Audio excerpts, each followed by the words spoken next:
और मैं आचार्य सरिता मिश्रा आपके अपने ज्योतिष और आध्यात्मिक चैनल वैदिक ज्योतिष शिक्षण संस्थान में आप सभी दर्शकों का हार्दिक अभिनंदन करती हूँ। सबसे पहले आप सभी को मिथुन संक्रांति की हार्दिक शुभकामना। भगवान सूर्यदेव का आशीर्वाद हम सभी के ऊपर सदा सर्वदा बना रहे, ऐसी प्रार्थना के साथ चलिए आज के कार्यक्रम की शुरुआत करें। आज मैं आप सभी को इस बार मिथुन संक्रांति का त्यौहार कब रहने वाला है इसकी जानकारी दूंगी। इसका शुभ मुहूर्त और टाइमिंग क्या है इसकी जानकारी दूंगी। इसके साथ ही मिथुन संक्रांति का शास्त्रों में क्या महत्व बताया गया, इस दिन से जुड़ी सभी छोटी बड़ी बातों की जानकारी दूंगी। इसके साथ ही प्रत्येक राशि के अनुसार हमें मिथुन संक्रांति पे कौन से खास उपाय करने से भगवान सूर्यदेव की कृपा बनी रहेगी हमारे जीवन में, इसकी भी मैं जानकारी दूंगी। तो कार्यक्रम आप सभी के लिए बहुत ही खास है, तो बिना स्किप के लास्ट तक देखें। और यदि आपको मेरा ये ज्योतिष संबंधी कार्यक्रम पसंद आ रहा है तो मेरे वीडियो को लाइक करें। चैनल पर यदि पहली बार आए चैनल को सब्सक्राइब कर ले, बेल आइकन को प्रेस कर ले। इससे ये होगा कि मेरी वीडियो जैसे ही अपलोड होगी इसकी नोटिफिकेशन आपके पास समय पर मिल जाएगी। और यदि किसी को अपनी कुंडली मुझसे एनालिसिस करवानी हो तो मेरे मोबाइल नंबर जो कि मेरा व्हाट्सअप नंबर है, इसमें मैसेज बॉक्स में जाके कंसल्टेंसी या हिंदी में परामर्श टाइप कराएं, अपनी अपॉइंटमेंट बुक कराएं। इससे आपके जीवन में आने वाली हर प्रकार की समस्या से आपको अवश्य निजात मिल जाएगा। मैंने ज्योतिष के क्षेत्र में वैदिक ज्योतिष, पामिस्ट्री, न्यूमरोलॉजी, टैरो, वास्तु, फिजिंग, gemology, advance predictive astrology, remedial course, वास्तुशास्त्र, इन सभी विषयों का मैंने अध्ययन कर रखा है। अपने तरफ से मैंने इसे सीखने की कोशिश की है और लगभग 10-12 साल से मैं इस क्षेत्र में लोगों को सेवा दे रही हूँ। तो चलिए जानते हैं कि इस बार मिथुन संक्रांति में क्या सब खास बातें होने वाली। आइए इसको विस्तार समझते हैं। सनातन धर्म में सूर्य भगवान को देवता के रूप में पूजा जाता है और भक्तजन इनकी उपासना बहुत ही श्रद्धा भाव से करते हैं। वहीं पे ज्योतिष शास्त्र में सूर्य को सौरमंडल का राजा माना जाता है, क्योंकि यह ग्रहों को ऊर्जा देने के साथ साथ पूरे संसार को जीवन प्रदान करते हैं। इसी क्रम में सूर्य के एक राशि से दूसरी राशि में प्रवेश करने को महत्वपूर्ण माना जाता है। और अब सूर्यदेव जल्द ही अपनी राशि परिवर्तन करने। सबसे पहले आइए जानते हैं कि आखिर मिथुन संक्रांति क्यों मनाई जाती है। आइए इसको समझते हैं। मिथुन संक्रांति के बारे में जानने से पहले हम आपको बता दें कि संक्रांति आखिर होती क्या है। जब सूर्यदेव अपना राशि परिवर्तन करते हैं तो उसे संक्रांति कहा जाता है। सूर्यदेव एक राशि में एक महीने तक रहते हैं और ऐसे में एक वर्ष में कुल 12 संक्रांतियाँ पड़ती है। भगवान सूर्यदेव बारी बारी से सभी राशियों में प्रवेश करते हैं, लेकिन सूर्य के वृषभ राशि से मिथुन राशि में गोचर करने को मिथुन संक्रांति कहा जाता है। सर्वप्रथम आइए जानते हैं कि मिथुन संक्रांति का शुभ मुहूर्त और टाइमिंग क्या है। आइए समझें। वैदिक ज्योतिष में सूर्य एक ऐसे ग्रह हैं जो कभी भी वक्री नहीं होते और हमेशा मार्गी ही चलते हैं। ऐसे में मिथुन राशि में प्रवेश करने जा रहे हैं सूर्यदेव और वृषभ राशि और वर्ष 2023 में मिथुन संक्रांति का यह पर्व 15 जून 2023 गुरुवार के दिन मनाया जाएगा। संक्रांति की पूजा का शुभ मुहूर्त रहने वाला है शाम के 6:29 से 7:20 तक का। अब हम जानेंगे कि मिथुन संक्रांति का आखिर शास्त्रों में क्या महत्व है। आइए इसको भी समझ लें। मिथुन संक्रांति को हिंदू धर्म में मनाए जाने वाले पर्वों में से एक पर्व माना जाता है, क्योंकि सूर्य के मिथुन राशि में प्रवेश करने के साथ ही संसार में कई तरह के बदलाव देखने को मिलते हैं। जैसे कि सूर्य गोचर के साथ ही वर्षा ऋतु का आरंभ हो जाता है। इस अवसर पर बुध की राशि मिथुन राशि में सूर्य के प्रवेश करने से सभी राशियों में नक्षत्रों की दिशा ही बदल जाती है। साथ ही सूर्य ग्रह के गोचर से सभी राशियों पर अच्छे और बुरे दोनों तरह के परिणाम देखने को मिलते हैं। इसीलिए इस दिन सूर्य की पूजा का धार्मिक दृष्टि से मिथुन संक्रांति पर सूर्यदेव की पूजा का शास्त्रों में विधान बताया गया है। साथ ही इस दिन भगवान विष्णु की पूजा भी की जाती है। मिथुन संक्रांति के अवसर पर गरीबों और जरूरतमंदों को दिए गए दान से अपार पुण्य फल की प्राप्ति होती है। इसीलिए इस पर्व पर कई तरह के धार्मिक कार्य किए जाते हैं। साथ ही यह त्योहार प्रकृति में बदलाव का भी सूचक है। मिथुन संक्रांति को रज संक्रांति भी कहा जाता है। इस दिन अच्छी फसल के लिए भगवान सूर्यदेव से प्रार्थना की जाती है।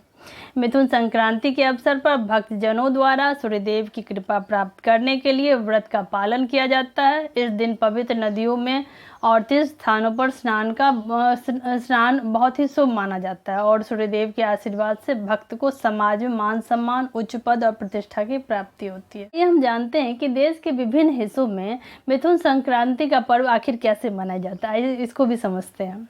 हमारे देश में अनेकता में एकता देखने को मिलता है, क्योंकि यहाँ हर पर्व को बहुत ही हर्षोल्लास के साथ मनाया जाता है। लेकिन अगर बात करें मिथुन संक्रांति की, तो देश के विभिन्न हिस्सों में, राज्यों में इसे अलग अलग तरह से मनाया जाता है। दक्षिण भारत में मिथुन संक्रांति को मिथुन संक्रमण, केरल में मिथुनम, पूर्वी हिस्से में आषाढ़ और उड़ीसा में इस पर्व को राजा पर्व के नाम से जाना जाता है। हालांकि उड़ीसा में यह त्योहार को धूमधाम से मनाने का रिवाज है, जिसकी शुरुआत 4 दिन पहले से ही हो जाती है।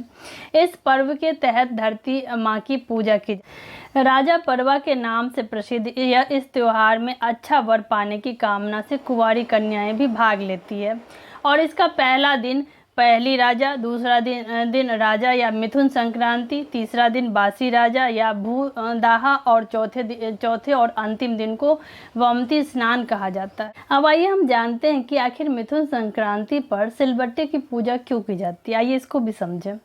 मिथुन संक्रांति के दिन सिलबट्टे की पूजा अर्चना करने की भी शास्त्रों में परंपरा रही है। ऐसी मान्यता है कि जिस तरह से महिलाओं को हर माह मासिक धर्म होते हैं और इस प्रक्रिया को उनके विकास का प्रतीक माना जाता है, ठीक इसी प्रकार से भूदेवी यानी कि धरती माँ इन 3 दिनों में मासिक धर्म के चक्र से गुजरती हैं, जो कि पृथ्वी के विकास का प्रतिनिधित्व करती है। इस पर्व के अंतिम दिन भूदेवी का विधि विधान से स्नान कराया जाता है, जिसे वसुमती गढ़ुआ कहते हैं। सिलबट्टे को भूदेवी का स्वरूप माना जाता है और इस वजह से इन 3 दिनों के दौरान सिलबट्टे का उपयोग करना शास्त्रों में वर्जित बताया गया है। चौथे दिन या यूं कहें अंतिम दिन सिलबट्टे का दूध और जल से स्नान कराया जाता है और इसके पश्चात भूदेवी यानी कि सिलबट्टे को सिंदूर, चंदन और फूल से पूजा अर्चना की जाती है। साथ ही इस दिन गुड़, गेहूं, घी और अनाज आदि का दान भी करना फलदायी माना जाता है। जानते हैं कि सूर्यदेव की कृपा पाने के लिए मिथुन संक्रांति पर कौन से खास उपाय करने चाहिए। आइए इसको समझ लें।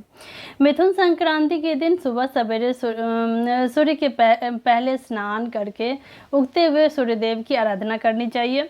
धूप दिखाने के बाद उनकी आरती करें और सूर्यदेव को प्रणाम करने के बाद 7 बार परिक्रमा करें। सूर्यदेव की कृपा प्राप्ति के लिए गरीबों और जरूरतमंदों को यथाशक्ति दान दक्षिणा करें। यदि संभव हो तो हरे रंग के कपड़े का दान करें। इस अवसर पर व्रत रखें और नमक का परित्याग करें। ऐसा करने से जीवन में आने वाली हर प्रकार की समस्या, दुख, तकलीफ, शारीरिक रोगों से मुक्ति मिल जाती है। भगवान सूर्य की उपासना में तांबे की थाली और लोटे का उपयोग किया जाता है। पालक और मूंग दाल का दान करना अधिक फलदायी रहता है। हम जानेंगे कि मिथुन संक्रांति पर प्रत्येक राशि के अनुसार हमें किन चीज़ों का दान करने से ईश्वर का आशीर्वाद हमारे जीवन में बना रहेगा। आइए इसको समझें। इस क्रम में सर्वप्रथम मेष राशि के जातकों को इस दिन गरीबों को गुड़, घी और लड्डू का दान करना चाहिए। वृषभ राशि के जातकों को इस दिन सफ़ेद कपड़े, गेहूँ, चावल, दही और अन्य डेयरी प्रोडक्ट्स का दान करना इनके लिए लाभकारी है। मिथुन राशि वालों को बेसन के लड्डू या हलवा, फल, सरसों तेल का दान करना चाहिए। कर्क राशि के जातकों को इस दिन सफ़ेद रंग के खाद्य पदार्थ जैसे कि मिठाई, दूध, चावल और चांदी का यथाशक्ति दान करना चाहिए। सिंह राशि के जातक इस दिन दाल या मसूर की दाल, लाल रंग के कपड़े, गेहूँ, गुड़ इत्यादि का दान करना इनके लिए शुभ फलदायक है। कन्या राशि के जातकों के लिए इस दिन कद्दू, बेल का फल, गाय के लिए हरे पालक का दान इन्हें करना चाहिए। तुला राशि के जातकों को इस दिन सूती वस्त्र, चावल और फल इत्यादि का यथाशक्ति दान करना चाहिए। वृश्चिक राशि वालों को मंदिर में लाल चंदन, लाल रंग के पुष्प और घी का दान करना चाहिए।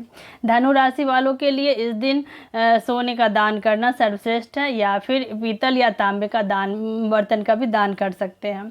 मकर राशि वालों को इस दिन पालक, मूंग की दाल या हरे रंग के वस्त्र का यथाशक्ति दान करना चाहिए। कुंभ राशि वालों को इस दिन नीले रंग के कपड़े, पुराने जूते, भोजन और दूसरी चीज वस्तुओं का दान यथाशक्ति करना चाहिए।